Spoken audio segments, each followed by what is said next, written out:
What's going on, YouTube? And not very many videos today. Probably no stream tonight. I know I promised one, but I have work stuff I have to do early tomorrow morning. When I say early, I mean like 1 a.m.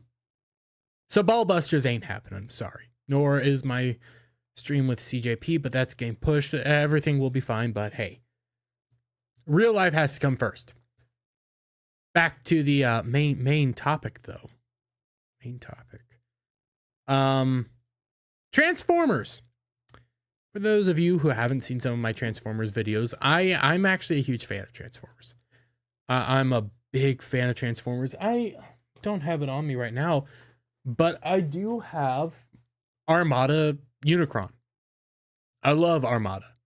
I watched it when I was a kid. That was one of my introductions into Transformers, and I love it. That's why I can forgive some of its warts, some of its flaws, and I move on. I love the minicons, so on and so forth. I also love OG. I love G1 Transformers. Oh, it's so freaking good. It's beautiful. I was never a huge fan of Beast Wars, mainly because I came to it late in life, and that early CGI is just...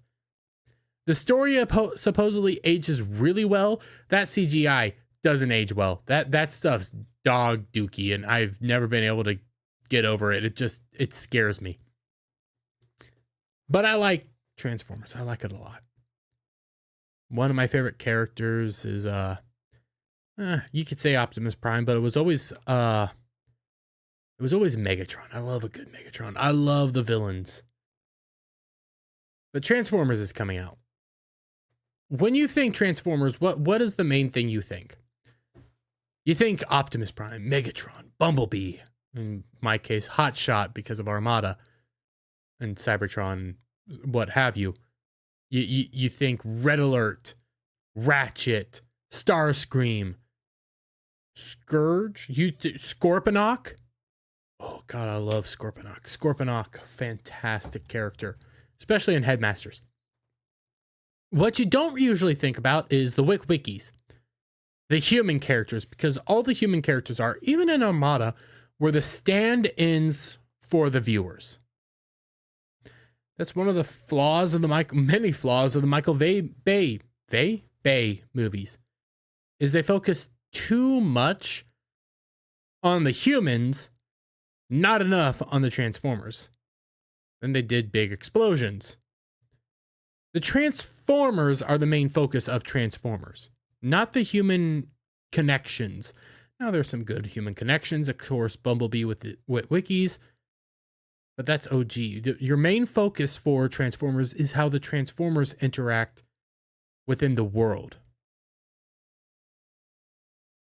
How they respond, how they do things.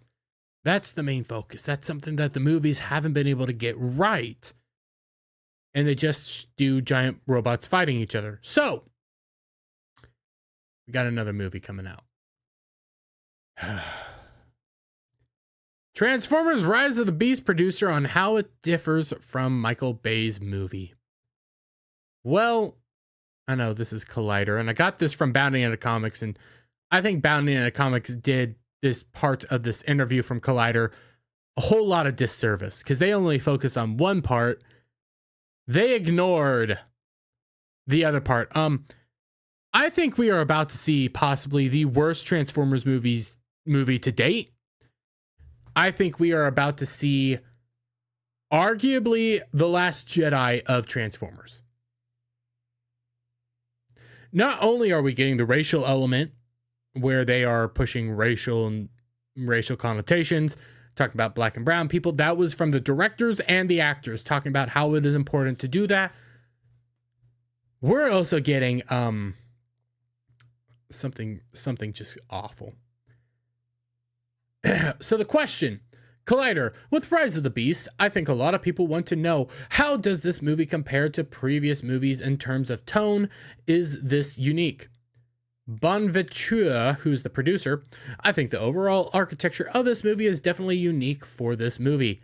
And it always going to be influenced by what we did in the Bay movies in a certain respect, because that's how the robots have been rendered. But just like in Bumblebee, we gave them a different spin. Same here. Yeah, you made them look more like their actual OG versions, and I like that. I like that a lot. I love seeing Soundwave as Soundwave. I love seeing Prowl actually come out of Soundwave's chest, and I probably said it wrong. No, because I always get Prowl mixed up, because I know there's Prowl the car, and I always get the tape mixed up as well, so forgive me on that. I'm pretty sure it's Prowl. God, I get those two mixed up. Anyways, yes. Okay, yeah, I like the looks. I love the looks, but you also did Blitzkrieg dirty. You did him real dirty. I think the way to talk about this is, what were our goals in making this? Wait, what? In making Bumblebee, our objective was to see how far, frankly, we could create an intimacy in a movie with a robot. I mean, wasn't it Johnny 5? No, not Johnny 5. Yeah? Highwire or Livewire? What was that movie with the little robot that people fell in love with? Yeah, you can do that really easily. It's just character work. I mean, I thought it worked relatively well in Bumblebee. I actually kind of liked Bumblebee. Didn't have a problem with it. My problems were really, hey, you did Blitzkrieg dirty, but I liked everything else. Okay. Our objective was, frankly, intimacy with a robot. And it was a conscious attempt not to make the biggest scale, but to center the story around an emotional construct. I like that. Wasn't really that big of a scale. I like it. I liked it. I think the movie is very successful in what it did. Yeah, it didn't do very well at the box office, but I thought it did relatively well. You know, for what they say it needed to do, it did. I thought it was decent. There were fans that complained that there wasn't enough action, but it was very well received as a movie. It is decent. I like it. Didn't make a whole lot of money. Our hope was, when we started out, and our intention was to bring the intimacy that we were able to create in Bumblebee with a scale that was represented in what's called the Bay movies. Oh, it gets better. So our first objective was to figure out, how do we hold on to the emotionality?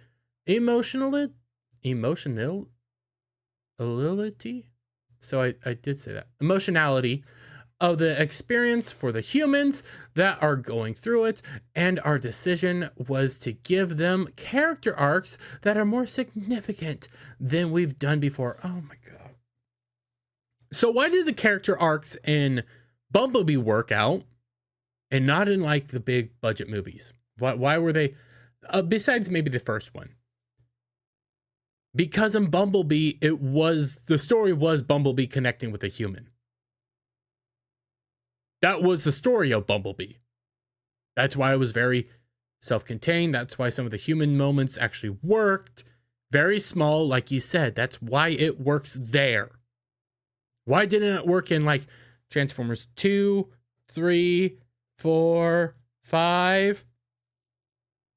Because the scales kept getting higher and higher and higher. And instead of focusing in on, like, say, the Transformers like you should have, you started focusing in on stupid human stories. When it worked in the original was because Sam Witwicky, yes, he had a character arc going from boy to man, was also interacting with the Transformers and moving along with the Transformers. He was the stand-in for the human. For the audience. And the other movies, he wasn't. He wasn't going from place to place to place with them, interacting with them. He was somewhere else and then ends up interacting with them. That's why it starts cutting off when people want to watch a Transformers movie. They want to watch Optimus Prime beat up Megatron. They don't want to watch Sam Witwicky have to go through relationship troubles while he's at college and then snogs a giant robot. That's not what they want to deal with. So, first objective was to figure out how to, got that. And our decision was to give them character arcs that are more significant than we've done before. It's hard to say that about Shia LaBeouf. In the first movie, he goes from being a young man essentially to a man, right? Wait, what? So I'm not a huge fan of the human character arcs in the first one, but that is essentially what it is. He goes from being a young man, a boy, a kid, to a man and getting the girl and realizing this is his change. He just went through a traumatic experience. He got the girl, what have you, hero's journey, more or less. But again, he's the stand-in for the audience. So he had a character arc. He ended up becoming something.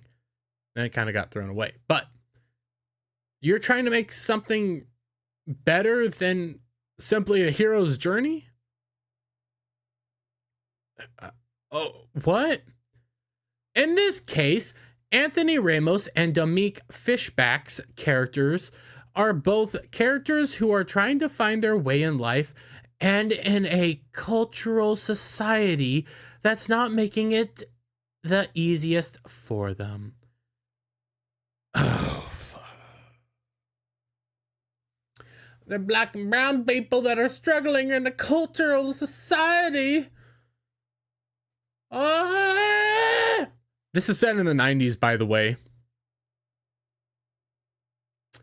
And I'm going to scroll down real quick just to get the exact date. 94. When we were actually just perfectly fine. Fresh Prince of Bel-Air was on. People didn't really care about the racial element anymore. Yeah. Cultural struggles for the black and brown people in the 90s. And so the experience of this movie for those characters is to come to terms, not exactly about who they are, but how to move forward in their lives. It's an interesting character arc for both of them, where they fulfill to a certain extent the desire that they were having for themselves. It's all about the black and brown people's struggle. And a movie about giant robots fighting each other. And I have supposed leaks. I don't know how accurate they are. But God, it ain't gonna be good. But back to one of my first points I made. I think this is going to be the last Jedi of Transformers. 100% believe that. As we start moving forward. The thing is that is also unique to this movie, we're actually having a Transformers that has a character arc. Have a Transformer that has a character arc. Wait, didn't Optimus Prime? Again, the movie wasn't great, but in number 2, he had a character arc. Quest for the Matrix of Leadership. In almost every movie, he's had a character arc. They've been crappy character arcs, but they've been character arcs. And that's Optimus. The fun of this, and this goes to the question you're asking about how it is different than the Bay movie, or what does it feel like? Well, the character arcs dominate the story, and the propulsion of the story brings them along a journey that is reminiscent of movies that we've done, in the sense of, like, we go to Peru, we go to Machu Picchu. Okay, so character arcs drive the story. Okay, story. That's how you do stories. Your characters drive it. Now your story, you need to have that all make sense and stuff, but character arcs, oh my God, characters have character arcs. That's a story. See? That's something new. Wait, don't characters have character arcs in almost every story out there? Yes. So that's nothing new. Hell, Optimus Prime has had character arcs. He has changed dramatically in some movies. They're not good changes. They're kind of crappy. But you take it to 3, he finds his teacher. He tries to get the team off to his teacher, and then he realizes his teacher is actually a bad dude, and he struggles with that. He now has to take on his teacher. Crappy idea, but still, that's a character arc. Taking on Megatron is a character arc. Taking on Megatron in the second movie, where he dies, is a character arc. He's had character arcs before. Oh, but this time he's having a character arc. Oh, what's that character arc, by the way? But what's interesting is, and you will appreciate this as a fan, at the end of Bumblebee, Optimus comes to Earth. What's his experience is failure. Probably for the first time in his life, right? He's had to retreat. He's leaving the planet Cybertron. What's happened to him from that experience? When we meet him in 2007. I read this prior, as you can see. But one, Optimus Prime's a failure. He's failed. He's struggling with failing and retreating. He's a failed person. So how do we get him from here to 2007? Well, in 2007, actually, he came to Earth. Yeah, that's how the Michael Bay movies work. He wasn't on Earth. He came to Earth in 2007. Just like all of them did. Like, you only had a handful of Transformers here prior to that. Before then, Optimus wasn't on Earth. So, retcon. But that was already retconned. But, I mean, if you're going to try to connect it to the Bayverse, this is what you've done. You just did a dum-dum. He's a particular person, if you would. In 1994, he's not the same person. He still has growth to do between 94 and 2007. So the character arc for Optimus in this, and the fun for the audience, is when you first meet Optimus, and we've had this experience because we've watched it with audiences and we've heard them talk about it. They're like, it's definitely Optimus, but there's something a little different. At first, they're like, wait, what? Who? What Optimus is this? And by the end of the movie, Optimus has become the guy that you've recognized from the Bay movies. Emotional damage. So we're gonna have failed Optimus Prime, who basically is moping about and being a failure, become the Optimus that from the first movie. But when we're introduced in Optimus in the first movie, he's coming to Earth and he's already fine. One, they don't know their own canon. Two, even in G1, even in all sorts of other depictions, yeah, Optimus failed. He had to retreat. But guess what? He got up and he continued on. He never looked like a failure. He accepted that we messed up, but we need to keep this fight up. We need to keep morale up. We need to keep fighting and pushing. Optimus never showed fear or regret. Optimus was strong and determined and was the leader. This sounds like a pathetic version of Optimus, and I ain't excited for this. This sounds awful. We're about to get Jake Skywalker, but in Optimus Prime form. I'm going to leave it there, guys. Let me know your thoughts in the comments below. If you like this video, give it a thumbs up. Share it out with friends. Hit that subscribe button. Hit that notification bell for every time I put out a new video and go live. And I'll see you all on the next one. Bye for now.